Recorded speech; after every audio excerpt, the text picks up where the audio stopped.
Punk rock isn't dead, you just don't recognize it. Why does it feel like punk has always been confined to a few short windows of popularity? When you think of punk, it is so easy to pinpoint the Clash, the Ramones, or the Sex Pistols as the clear definitive acts of the genre. After that, almost any other band can be met with a chorus of "they're not punk." Oh, they're grunge, they're metal, they're math rock, they're pop, they're ska. I could go on and on about these sub-genre and ecological cladogram arguments that are pointless exercises.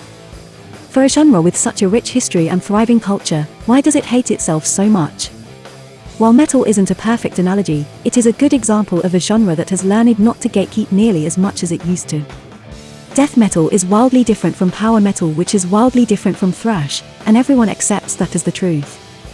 Punk is no different, with a diverse family tree of bands, movements, and geographic footprints. Yet the community that I call my own continues to waste so much time trying to keep bands out of their bubble. The Sex Pistols were a boy band, the Ramones were singing love songs. The Clash was arguably the most anti-authoritarian band of them all, but they were basically inventing alternative rock in real time. Punk has never had a definite form, function, or shape. That's the beauty of it. I think a lot of the reason for this amorphous and divisive body of work is because of punk's association with youth and immaturity. Metal, blues, and rock all have their own young, wild, and free celebrities too. But these brands are often lavished with praise for growing up, maturing, or exploring new sonic territory.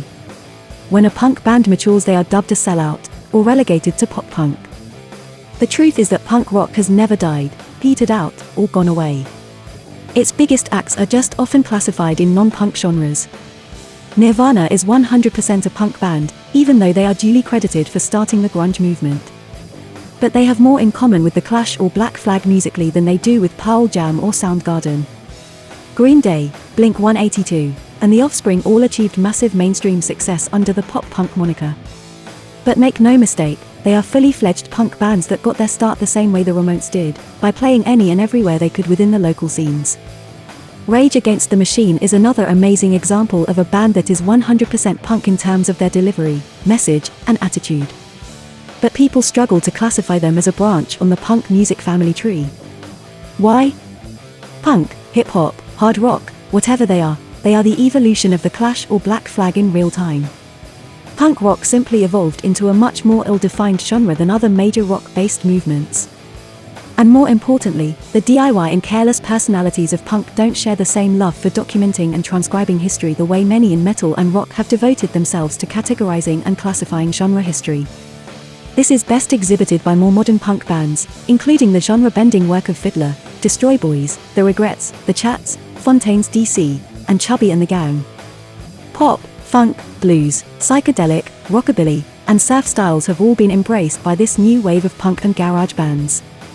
Diffusion of new styles and approaches is a key principle of punk music, considering that each new generation is not just trying to copy what the previous one did. So no, punk has never died, gone away, or become less popular. It is just far more shapeless than many of its peers, which is arguably its greatest asset in the 21st century. So what do you think about punk? Is it still flourishing, or has it had its day? Whatever we think, punk, like rock music, will never die until those of us who support it die out too, and that's hopefully not gonna happen for a few more years just yet.